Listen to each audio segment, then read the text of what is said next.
Le hebdomadaire britannique The Economist a attribué la palme du meilleur pays où naître en 2013. Un pays où la vie serait plus saine, plus sûre et plus prospère. Eh bien ce pays, c'est la Suisse. Et on se pince pour y croire. Au beau milieu d'une Europe qui est en crise, ici le taux de chômage dépasse à peine les 3%. On vient du monde entier étudier le système de formation. Et sur le plan politique, la Suisse est aussi un modèle. Le citoyen est consulté à peu près tout le temps et sur tous les sujets. Alors, qui dit mieux? Et surtout, comment font-ils? La Suisse, c'est d'abord une puissance économique et technologique de premier plan, grâce à ses industries de pointe. Sa monnaie est forte, mais cela ne l'empêche pas de gagner des parts de marché dans le monde. Avec des multinationales, mais aussi un réseau de petites entreprises performantes. À population égale, la Suisse ferait mieux que l'Allemagne.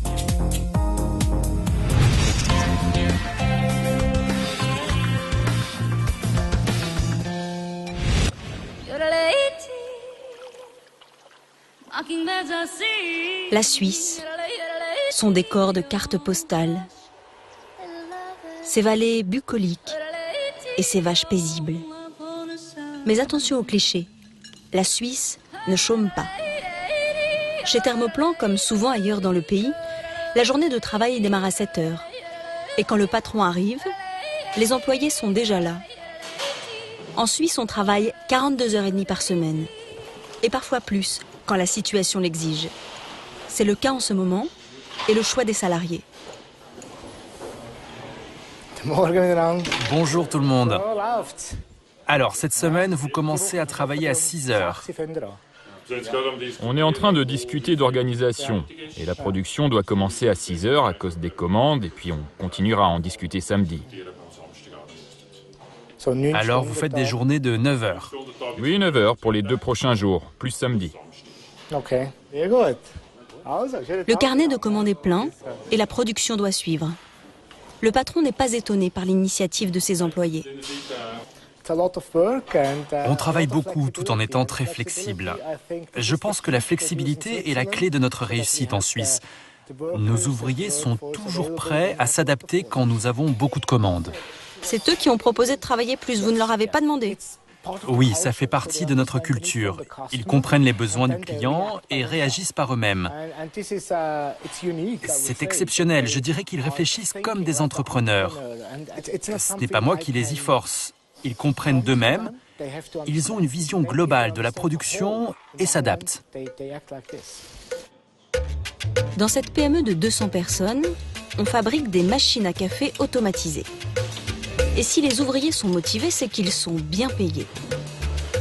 3 200 € par mois à l'embauche, jusqu'à 4 500 € pour un ouvrier qualifié. Un salaire supérieur à celui de beaucoup de cadres en France. Et en plus, le travail est intéressant. Pas de tâches répétitives, les ouvriers font des rotations régulières sur les chaînes de montage. Ce qui est bien ici, c'est que le travail est varié. Il y a différents modèles de machines, différentes cultures, et on a tous la possibilité d'apprendre. On a des formations, on a des contacts avec plein de gens. Le travail bien fait, la fameuse qualité suisse, ont permis à la société de devenir le fournisseur exclusif de machines pour le géant du café américain, Starbucks. Une source de fierté pour les ouvriers. Ces machines font partie de moi. Les construire, c'est comme un loisir. Ce travail, pour moi, c'est un hobby. C'est pour ça que je l'aime tant. 2 fois par semaine, le patron aime aller au contact de ses employés. Il a toujours un petit mot sympa. Ah, vous avez une nouvelle coiffure. C'est toujours plus court. Ah, ça vous va bien. Oui, merci beaucoup. Je me sens bien ici dans mon coin. Ah oui, vous avez une belle vue. Je vous souhaite une bonne journée. Chez Thermoplan, les conditions et le cadre de travail sont exceptionnels. C'est ce qui a décidé cet ingénieur chinois à choisir la Suisse après des études en Allemagne. En Suisse, la qualité des produits est meilleure. L'éthique du travail aussi. C'est un niveau au-dessus par rapport à l'Allemagne. Là où la Suisse fait aussi mieux que l'Allemagne, c'est en termes d'exportation. D'ailleurs, comme beaucoup de PME helvétiques, Thermoplan exporte 97% de sa production. Et rien ne semble arrêter la PME. Pour preuve cette carte, grâce à Starbucks, Thermoplan est déjà présent dans 64 pays. Et ce n'est pas fini. Nespresso, Ikea, McDonald's sont aussi friands des machines à café made in Suisse. Vous êtes en train de conquérir le monde en fait. Une grande partie, oui, mais regardez, il y a la Russie où on peut encore faire des affaires. Alors, régulièrement, le patron voyage pour conquérir de nouveaux territoires. Fin octobre, c'était Milan pour le salon Host, un des plus grands salons d'électroménager culinaire au monde. Un rendez-vous où les PME suisses sont venues en force, à ne rater sous aucun prétexte. Vous voyez, toute la profession est là. C'est une bonne occasion pour rencontrer les gens qui sont dans l'industrie de la restauration, les hôtels. C'est un salon mondial, donc les gens viennent d'Asie, des États-Unis. C'est vraiment une bonne occasion. Il est venu présenter ses machines en Italie, la Mecque des amateurs de café. Et la concurrence est féroce. Jolies filles en renfort, strass, machines clinquantes. On ne lésine pas sur le bling-bling en Italie. Mais pas de quoi décourager le Suisse Adrian Steiner. Très beau design, félicitations. On ne fera probablement jamais une machine comme ça, mais on la fera à notre façon, plus épurée, plus technique. J'aime bien cette machine, mais ce n'est pas notre façon de faire. Et pourquoi vous n'utilisez pas de jolies filles pour vendre ? C'est vrai qu'on pourrait faire mieux dans ce domaine. Mais on est plus conservateur, je sais. On est tellement suisse. Pas que j'en sois fier. Moi-même, en tant que PDG, je suis chaque jour au salon. J'aime rencontrer les clients en personne, dialoguer avec eux, apprendre d'eux. Alors je n'ai pas besoin de jolies filles. Même si ça me plaît. En Suisse, on préfère la discrétion et la sobriété. D'ailleurs, le stand de la PME en témoigne. Pas de fioritures, juste des machines à café au design simple et robuste. Cela semble plaire aux clients venus de Russie. Bonjour Igor, comment ça va? Ravi de te voir, enchanté. Alors, au Kremlin, ils sont toujours contents de nos machines? Oui, d'ailleurs là, on a été invité à présenter les machines à Sochi pour les Jeux Olympiques d'hiver. L'un des arguments de vente de Thermoplan, cette mousse de lait produite sans vapeur, une innovation brevetée. Ce client de Dubaï n'en revient toujours pas. Vous devez voir cette mousse. C'est là le secret. Vous n'avez jamais rien vu de tel.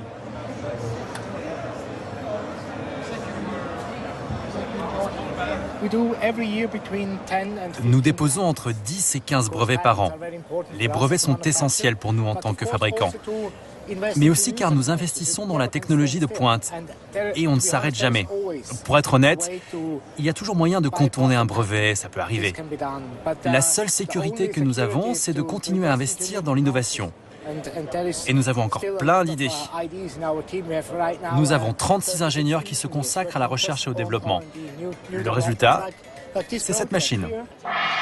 Cette machine, c'est la dernière née chez Thermoplan. Développée pour une chaîne de café britannique. Elle suscite la curiosité et l'admiration des visiteurs. On peut y concocter café et thé, et même choisir parmi 7 saveurs différentes. Ah, c'est fantastique. Vraiment? Pourquoi? Parce que c'est facile d'utilisation. Il y a même des arômes qui sortent de la machine. Regardez, ça sort de là. Et puis c'est fait en Suisse. C'est important? Ouais, bien sûr. Pourquoi? Vous savez, tout ce qui est fait en Suisse demande moins d'entretien. Se positionner sur les marchés émergents comme la Chine ou la Russie, c'est le pari réussi de nombreuses PME suisses. Délicieux. Les Chinois et en particulier les jeunes adorent le lait. Le café au lait, c'est parfait pour ce marché.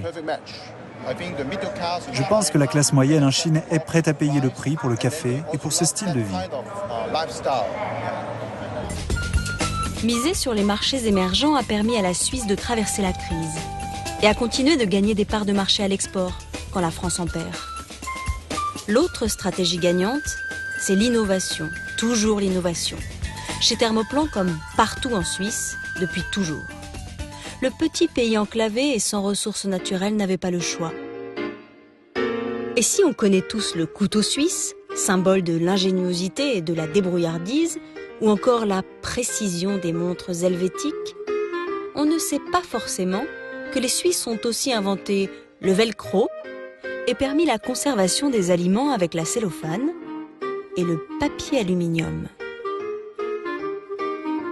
Utilisez-la pour vos préparatifs de pique-nique. Enveloppez vos sandwichs, même remplis de sauce, ils seront parfaitement transportables et arriveront à destination sans accident.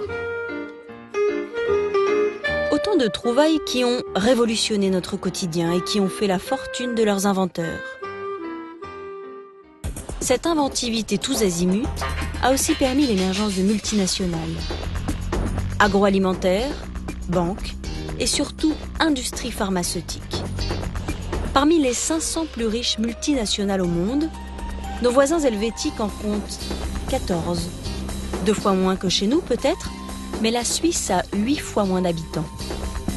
Pour comprendre un tel succès, nous nous sommes rendus à Bâle, chez Roche, le grand groupe pharmaceutique. Tout a commencé en 1896, quand Fritz Hoffmann et Adèle Laroche, de riches commerçants de Bâle, ont une idée de génie. Mettre la qualité et la précision suisse au service de l'industrie pharmaceutique. N'y connaissant rien, ils décident de s'appuyer sur des scientifiques et chimistes triés sur le volet. Et très vite, la petite PME décolle et exporte, sous le nom de Roche, un nom plus facile à mémoriser. Le rayonnement international arrive avec la mise sur le marché du Valium, le produit phare, toujours en vente 50 ans plus tard. Aujourd'hui, la multinationale emploie 80 000 personnes, avec une présence dans 150 pays. Chaque année, Roche investit 20% de ses revenus, soit près de 7 milliards d'euros, dans la recherche. Un paradis pour les scientifiques, à en croire cette chercheuse colombienne. Elle a choisi de venir travailler au siège, en Suisse. Dès le moment où je suis arrivée, j'ai compris que c'était un endroit idéal pour un scientifique. La Suisse est un pays agréable, multiculturel. Les gens parlent plein de langues et cela permet à de nombreuses cultures de se rencontrer et de travailler ensemble. Ce pédiatre britannique s'intéresse aux maladies génétiques, comme la trisomie. Il pense que l'on pourrait les traiter un jour par les médicaments. Roche lui permet d'explorer cette voie. Roche a été fondée par une famille et cette famille contrôle toujours la majorité du capital. Cela nous donne les investissements et le temps nécessaires pour développer des médicaments et des traitements, surtout dans des domaines où d'autres compagnies trouveraient cela trop risqué ou pas assez profitable. Contrôler son capital pour aller au bout de ses idées. Ne jamais lever le pied. Penser à échelle mondiale. C'est le secret de la réussite de Roche. Une recette amplement partagée dans le reste de la Suisse et qu'on enseigne à l'université de Saint-Gall, dans le canton du même nom. L'université a un centre de formation dédié aux chefs d'entreprise qui veulent se perfectionner. Ici, on apprend aux patrons à améliorer les performances de leur société. Bienvenue, mesdames et messieurs. Ces 2 derniers jours, vous avez appris à mieux gérer vos finances. Vous savez maintenant que les gens qui doivent avoir des idées, ce ne sont pas seulement les commerciaux du marketing, c'est vous et ceux qui gèrent l'argent dans votre entreprise. Et le professeur insiste sur l'importance de garder l'autonomie financière pour une société. Un conseil surprenant au pays des banques. Qui va vous prêter de l'argent aujourd'hui à l'heure d'Internet? Ni les privés, ni les banques. Nous devons compter sur nos propres ressources pour l'avenir. Sinon, nous sommes foutus. Compter sur ses propres forces, pas toujours évident. Mais ces managers ont de la chance. L'organisation du travail en Suisse est particulièrement favorable aux affaires. En Suisse, nous avons une culture du compromis qui existe aussi dans le cadre du travail, dans les relations entre patrons et employés. Il n'y a pas de grosses grèves, car je crois que les gens sont heureux de travailler et prêts à tout donner. Je pense que cette motivation explique le succès de la Suisse. C'est facile d'engager du personnel et c'est facile aussi de restructurer et de licencier si vous avez des problèmes au sein de votre compagnie. Beaucoup plus facile qu'en France. En France, une fois que vous engagez quelqu'un, c'est vraiment difficile de s'en séparer. Cet économiste, qui a enseigné à Lyon, connaît bien le marché français, autrement plus rigide et contraignant qu'en Suisse. Si je prends par exemple le Code du travail en Suisse, ça peut se résumer à, ça fait 30 pages, alors qu'en France, c'est un bouquin qui comprend, je pense, plusieurs milliers d'articles. Flexibilité, dialogue social, créativité, autant d'explications aux performances de l'économie suisse. Elle affiche un taux de chômage de 3%, le plus bas d'Europe. Nous quittons Saint-Gall pour le canton de Lucerne, où nous retrouvons Adrian Steiner. Il vient de finir sa longue journée de travail, mais il est loin de s'en plaindre.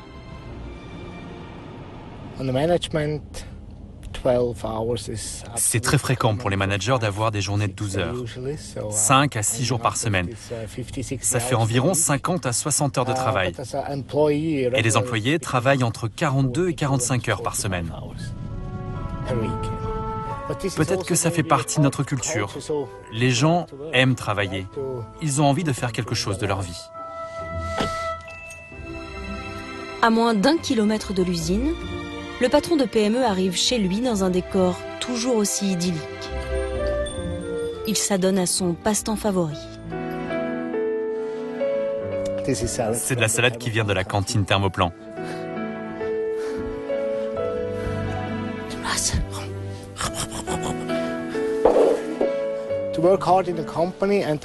Travailler dur pour l'entreprise, mais aussi trouver du temps pour soi, pour se relaxer, pour ralentir. Ça m'aide beaucoup personnellement. Nos employés aussi aiment prendre des pauses pour le déjeuner, par exemple, pour aller respirer de l'air frais.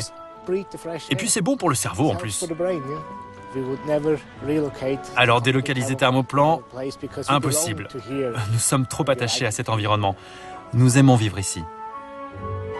Se ressourcer après le travail, dans un environnement sain, c'est peut-être aussi ça, le secret de la réussite suisse.